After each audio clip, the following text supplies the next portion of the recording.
मैंने तो मनोकामना मांग ली, लेकिन मनोकामना मांगने का सिलसिला शुरू हो चुका है क्योंकि सामने है विधानसभा चुनाव। 9 सीटों पर उत्तर प्रदेश में विधानसभा चुनाव हो रहे हैं और जो नेता हैं वो मन्नत मांग रहे हैं, दुआ मांग रहे हैं अपनी जीत की। लेकिन जनता किसे आशीर्वाद देती है, जनता किसे सिंहासन पर बैठाती है, देखना दिलचस्प होगा।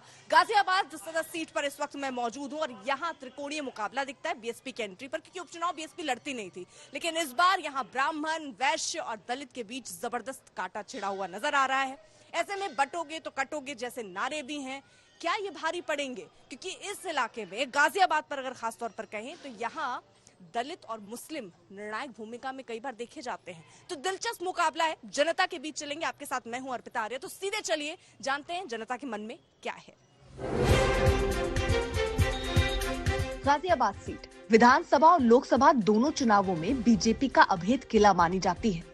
लोकसभा चुनाव में गाजियाबाद में 2009 से 2024 तक भगवा परचम लहरा रहा है। वहीं 2017 और 2022 में गाजियाबाद विधानसभा सीट से बीजेपी के टिकट पर विधायक बनने वाले अतुल गर्ग 2024 में गाजियाबाद लोकसभा सीट से सांसद बन गए। उसके बाद उन्होंने विधायकी से इस्तीफा दिया और वहां उपचुनाव हो रहे हैं। लेकिन मैं लोगों का सियासी मिजाज समझने से पहले गाजियाबाद में लाखों हिंदुओं के आस्था के केंद्र श्री दुद्धेश्वर महादेव मंदिर पहुंची।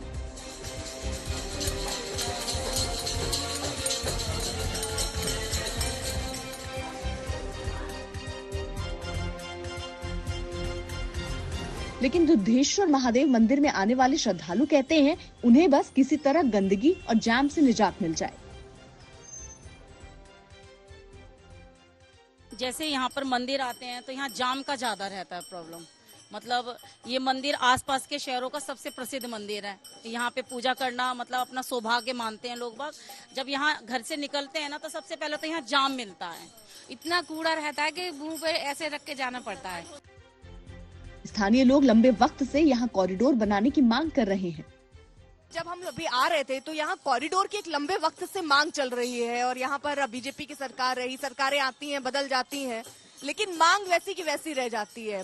पुल के नीचे पानी भरा रहता है और आने जाने में प्रॉब्लम होती है और गाय भैंस मतलब गाय वगैरह चलती रहती है, गोबर होता रहता है और कोई इधर से धक्का मारता है, कोई उधर से मारता है। इनसे कहना और उनसे कहने में जमीन आसमान है। ये सुनते हैं तो वो बिल्कुल कहीं ना कहीं उस बात की पैरवी होती है। और देखिए कितने श्रद्धालु यहाँ पे आते हैं, किस भाव से आते हैं, कुछ मांगने के लिए आते हैं और उनको मिलता है तभी वो आते हैं, क्योंकि श्रद्धा है। जो भी प्रत्याशी यहाँ से खड़ा होता है गाजियाबाद से, वो पहले ही भगवान भोलेनाथ के दर्शन करके जाता है, लेकिन उसकी समझ में कुछ नहीं आता। क्या नहीं समझ में आता? कुछ नहीं आता यहाँ के विषय में, बाहर क्या हो रहा है क्या नहीं, जाम से कितनी पब्लिक परेशान होती है, कुछ नहीं पता।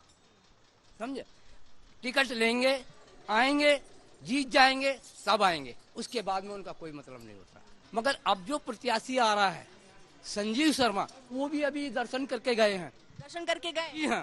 तो आप जब वो दर्शन करने आए, आप लोग तो यहाँ पर पुजारी हैं, आप यहाँ पूजा अर्चना करते रहते हैं, तो आपने अपनी समस्या उनको बताई? देखिए हम क्या बताएंगे, उनको नहीं दिखता।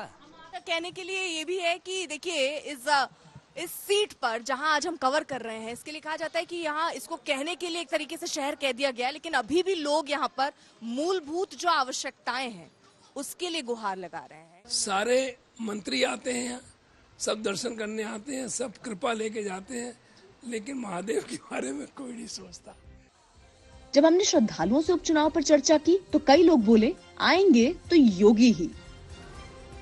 महिला की सेफ्टी और पुलिस प्रशासन ये चीज बहुत सुधरी। काफी सुधार हुआ है, इस बार में काफी सुधार हुआ है। बीएसपी ने भी कैंडिडेट उतार दिया है ना इस इलेक्शन में। कुछ नहीं होगा, क्या होगा? योगी जी आएंगे, योगी जी आएंगे। तो मतलब एकदम फुल पूरे नंबर हम देख रहे हैं ना, काम देख रहे हैं, प्रशासन का बहुत अच्छे हैं योगी जी। अभी तो आप कह रहे हैं महंगाई है। महंगाई तो है, लेकिन वैसे योगी जी काम बहुत अच्छे हैं। योगी जी का काम अच्छा है। योगी जी का काम अच्छा है। आप भी यही कह रहे हैं? बिल्कुल कह रहे हैं।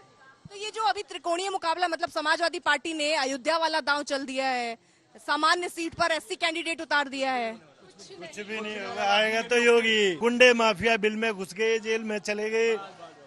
लाइटें के बाद लड़कियां बाहर नहीं निकलती थी, अब रात को 2 बजे भी आ जाओ, कोई सब चीज ओके। योगी जैसे कोई मिलेगा क्या आपको? अब गाजियाबाद सीट का जातीय समीकरण भी समझ लीजिए। इस विधानसभा सीट पर सबसे ज्यादा दलित मतदाता हैं। दलित वोटरों की संख्या करीब 85,000 है। उसके बाद करीब 55,000 मतदाता ब्राह्मण हैं, जबकि करीब 5,000 त्यागी समाज के वोटर्स हैं। वहीं ओबीसी मतदाता करीब 45,000 और वैश्य वोटर करीब 40,000 हैं। उधर इस सीट पर 35,000 मुस्लिम वोटर भी अहम माने जाते हैं। ठाकुर मतदाता की बात करें तो उनकी संख्या 25,000 से ज्यादा बताई जाती है।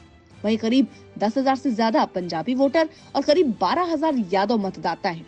इसके अलावा गुज्जर, जाट, कायस्थ और अन्य जातियों के वोटर भी इस सीट पर हैं।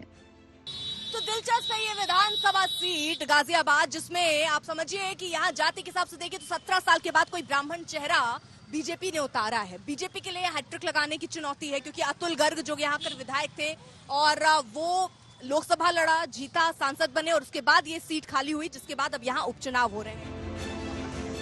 अब बात करने की बारी उन प्रत्याशियों की थी जिनकी सियासी परीक्षा 20 नवंबर को होनी है।